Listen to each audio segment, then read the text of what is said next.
여자여 보소서 아들이니이다. 보라 내 어머니라.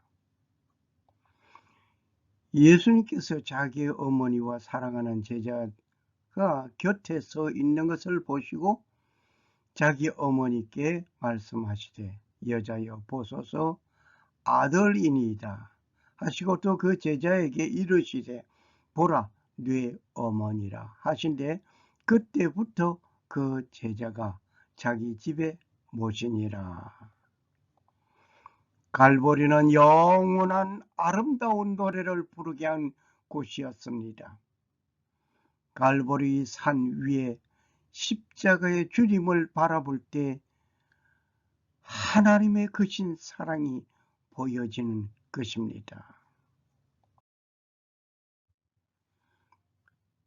예수님은 죽어가면서 베푸시는 그 효성이 있습니다.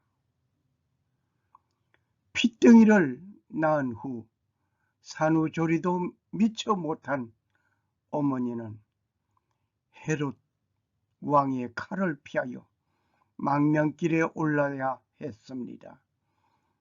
그 어머니를 위해 마지막 십자가에서 베푸시는 효성이 여기에 있습니다.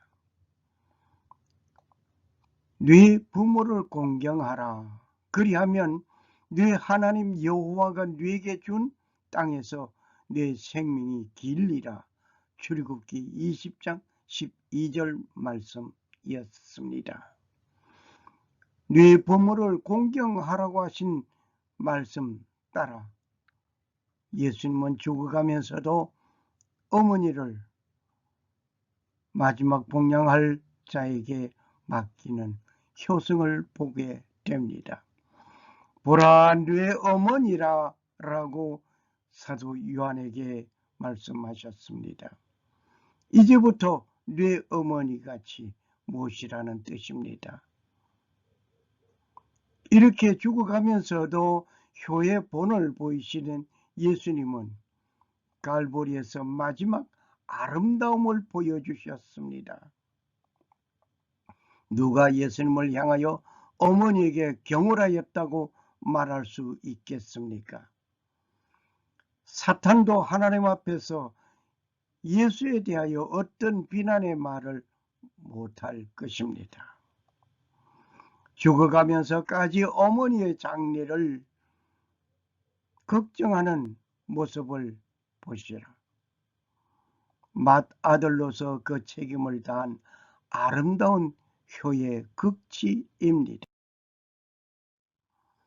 여자여 보소서 아들이니이다 라고 어머니에게 말씀하시고 사랑하는 제자에게 보라 네 어머니라고 말씀하셨습니다. 여기에는 순종하는 자의 아름다움을 보게 됩니다. 순종이 제사보다 낫고 듣는 것이 수양의 기름보다 나으니 사무엘상 15장 22절 말씀이었습니다. 마리아는 하나님의 뜻에 아름답게 순종하는 삶을 사는 아들을 갖게 된 것입니다.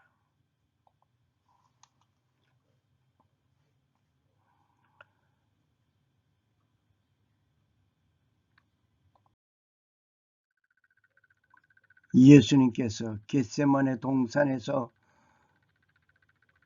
아버지여 만일 할만하시거든 이 잔을 내게서 지나가게 하옵소서라고 기도하였던 예수님이었습니다. 마태복음 26장 39절을 보시면 잘 알 수 있습니다. 간곡한 부탁의 기도였습니다.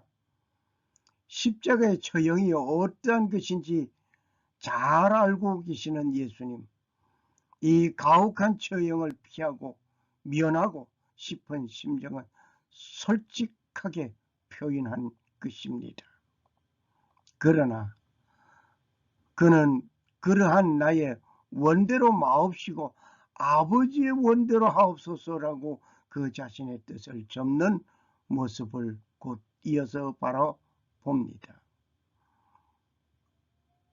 예수님의 이러한 기도는 순종의 산물이었습니다.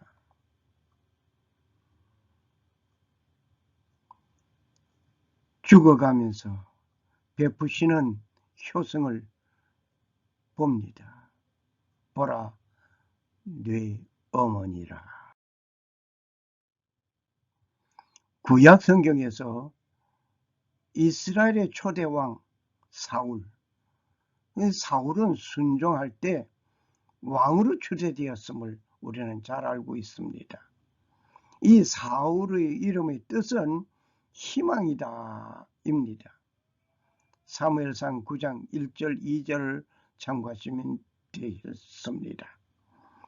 이스라엘 왕국 시대의 첫 번째 왕 주전 1020년에서 1000년, 자기 아버지가 기스에 잃어버린 나귀를 찾아 나왔던 사울이었습니다.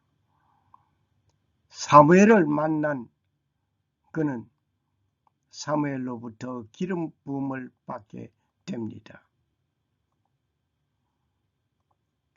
사울이 대답하여 가로되 나는 이스라엘 지파의 가장 적은 지파 베냐민 사람이라고 고백하였습니다. 나의 가족은 베냐민 지파 모든 가족 중에 가장 미약하지 아니하나이까? 라고 그는 겸손하게 말을 합니다. 사무엘상 9장 21절을 청가시기를 바랍니다. 사울은 왕으로 뽑혔을 때 행구 사이에 숨은 겸손한 사람이었음을 또 사무엘상 10장 25절에서 27절을 봅니다. 사울을 향하여 멸시와 비소의 말이 있어도 그는 잠잠하여 겸손하였던 사울을 봅니다. 백성의 고통 소리를 듣고 그는 순종하여 나가 암몬 사람 나하스를 향하여 군대를 모아 나서게 했던 일도 있습니다. 사무엘상 11장 6절에서 11절을 참고하시면 되시겠습니다. 사울은 이렇게 순종과 겸손의 사람이었음을 우리는 보았습니다. 네 자손을 하늘의 별과 같이 번성하게 하며 이 모든 땅을 네 자손에게 주리니 네 자손으로 말미암아 천하 만민이 복을 받으리라. 창세기 26장 4절 말씀이었습니다. 아브라함이 복을 받게 된 것은 순종하는 믿음의 사람이었기 때문입니다. 순종하는 믿음의 사람, 결국 복의 근원이 된 것입니다. 이는 아브라함이 내 말을 순종하고 내 명령과 내 계명과 내 율례와 내 법들을 지켰음이라. 창세기 26장 5절 말씀이었습니다. 아브라함이 하나님의 말씀에 순종하고 하나님의 명령을 순종하고 하나님의 계명과 율례를 법도를 지켰습니다. 그로 인해서 아브라함은 복의 근원이 되었습니다. 아브라함이 이런 창대한 복을 받았습니다. 오늘 여러분도 이런 창대한 아브라함의 복을 받기를 원하십니까? 하나님의 말씀에 순종하지 않는다는 것은 모순입니다. 아브라함이 이런 창대한 복을 받은 것처럼 아브라함이 이 창대한 복을 원한다면 하나님의 말씀에 순종해야만 합니다. 하나님의 말씀에 순종하지 않고 이런 복을 받겠다고 하는 것은 모순이라 말입니다. 순종의 삶. 다시 말을 하면 순종하기 싫으면 복종이라도 해라 라고 저는 말하고 싶습니다. 순종이 명령에 거부하는 말없이 순수하게 따르는 것을 말한다면, 복종은 내가 원하지 않는 내용이 있고 내 뜻과는 상반되는 일이 있어도 싫지만 마지못해서 명령에 따르는 것이 복종입니다. 이 말은 나의 견해입니다. 하나님께서 말씀하시면 yes 할 수 있는 여러분과 내가 되어져야 되겠습니다. 이스라엘의 초대왕 사울은 순종할 때 왕위에 올랐지만 불순종함으로 하나님의 버림을 받았습니다. 불순종은 교만에서 오는 산물입니다.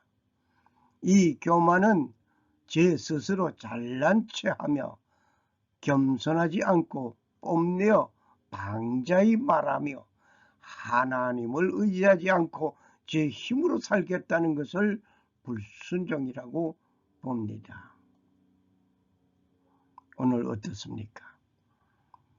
하나님의 말씀에 yes 할 수 있습니까? yes 하는 예스맨이 되시기를 주의 이름으로 축원합니다.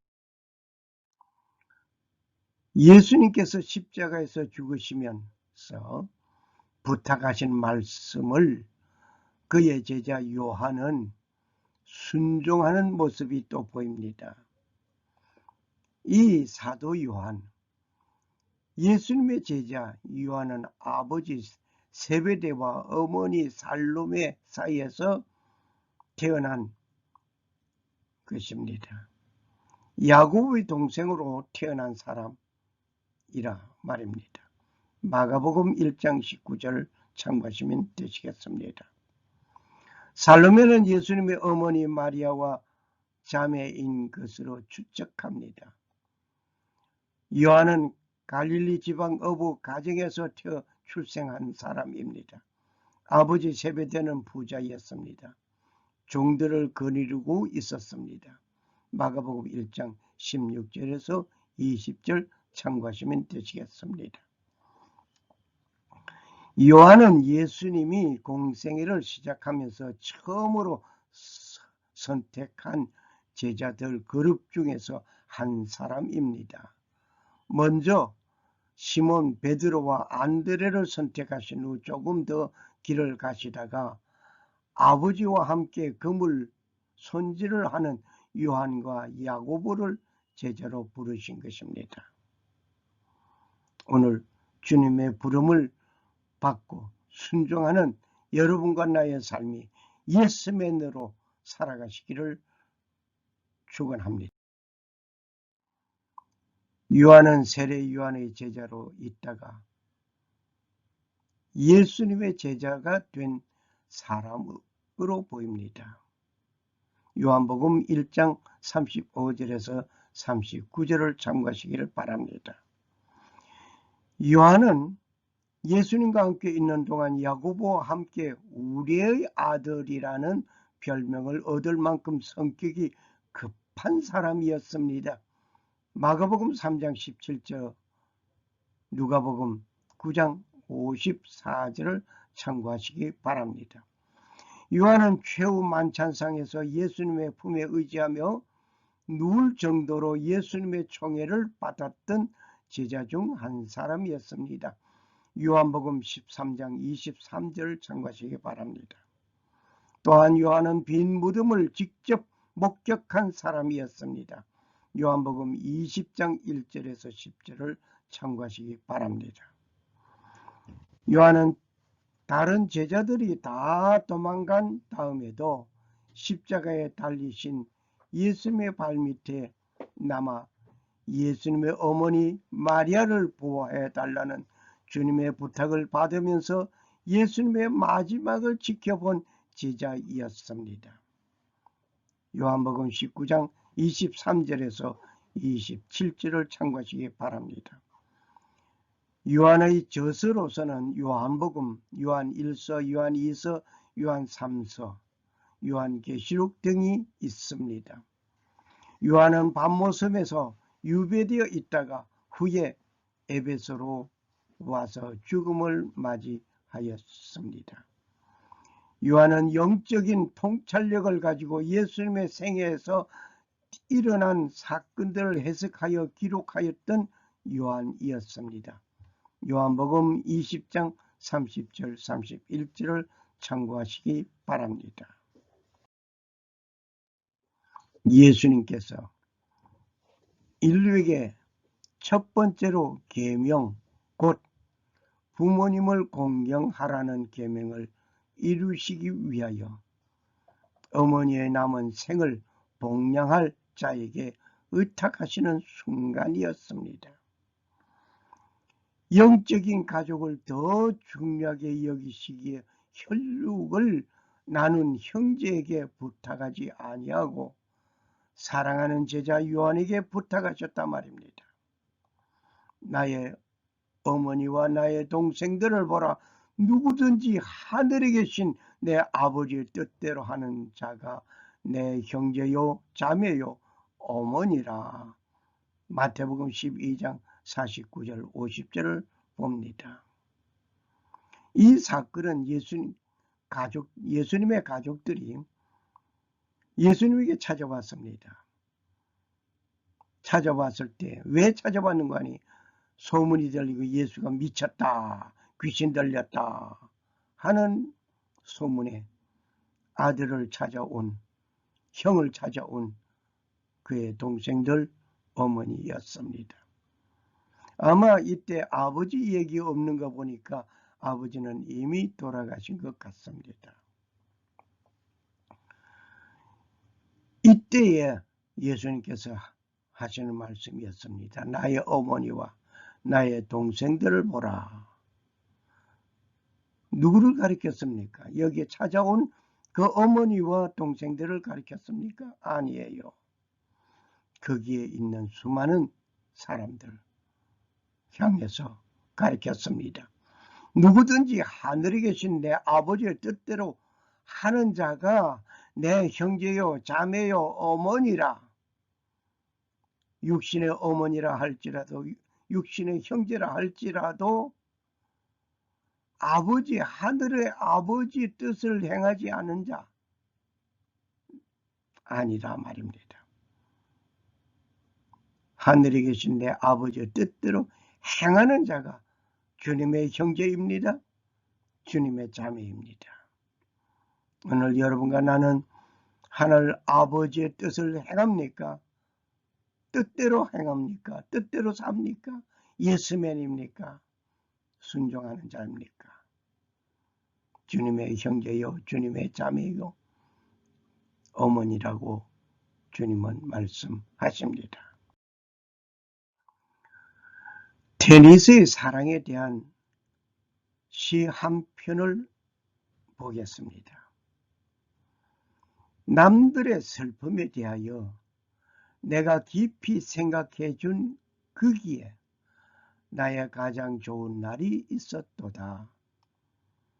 자신을 잃어버릴 때에 우리는 살기를 배우는도다. 테니스의 사랑의 시 한 편이었습니다. 남들의 슬픔에 대하여, 내 슬픔에 대하여가 아니라 남들의 슬픔에, 남이 슬퍼할 때 같이 슬퍼할 수 있고 남이 기뻐할 때 같이 기뻐할 수 있는 사람.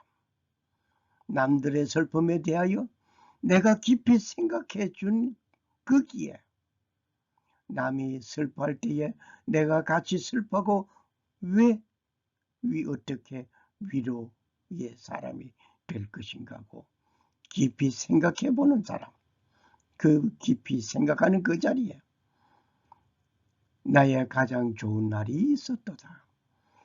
남의 슬픔에 대하여 생각할 그 날이 내게 가장 좋은 날이라 말입니다. 자신을 잃어버릴 때 우리는 살기를 배우게 되는 것입니다. 인간은 사랑에서 진정한 생의 힘을 발휘하는 것입니다. 하나님은 사랑의 하나님으로서 그 사랑을 실천하신 분이었습니다. 자아중심주의에서 벗어나 모든 사람을 향한 것을 볼 때에 진정한 사랑의 모습이 피어나는 것입니다. 어머니, 천사의 말을 듣고 얼마나 놀라셨습니까? 보라, 처녀가 잉태하여 아들을 낳을 것이라는 말씀의 말입니다. 나를 복종에 안고 엘리사벳을 만났을 때 그녀의 복중에서 아기가 뛰놀던 그 일을 아시잖아요. 어머니, 피등이 나를 안고 헤롯의 무서운 칼을 피하여 애굽으로 피난 가시던 그 일이 있었잖아요.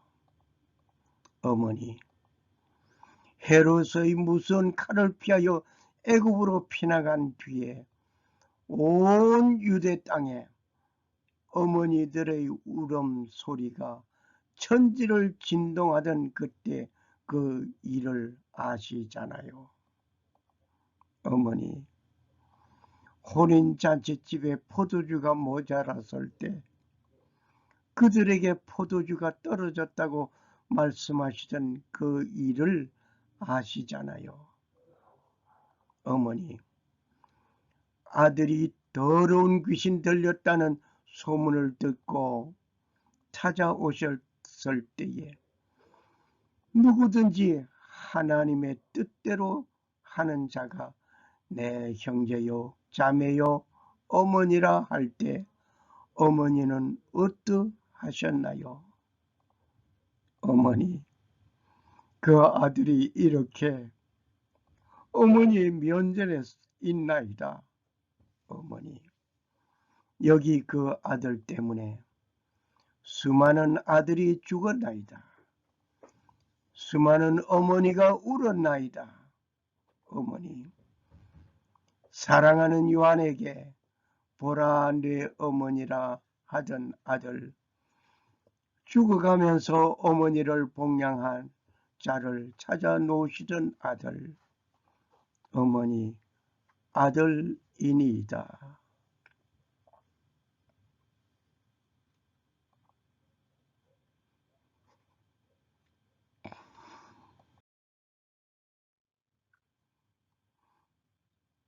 나는 스스로 온 것이 아니요 아버지께서 나를 보내신 것이니라.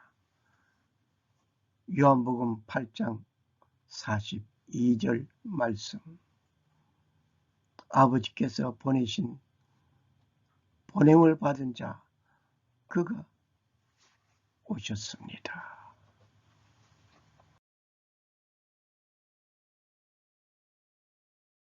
샬롬. 그가 찔림은 우리의 허물을 인하며 그가 상함은 우리의 죄악을 인함이라. 그가 징계를 받음으로 우리가 평화를 누리고 그가 채찍에 맞음으로 우리가 나음을 입었도다. 이사야서 53장 5절 말씀.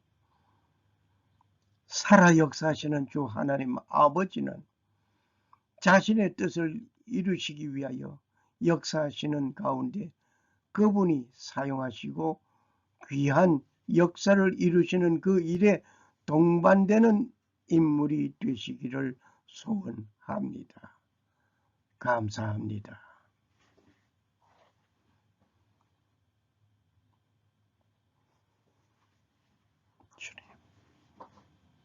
주님.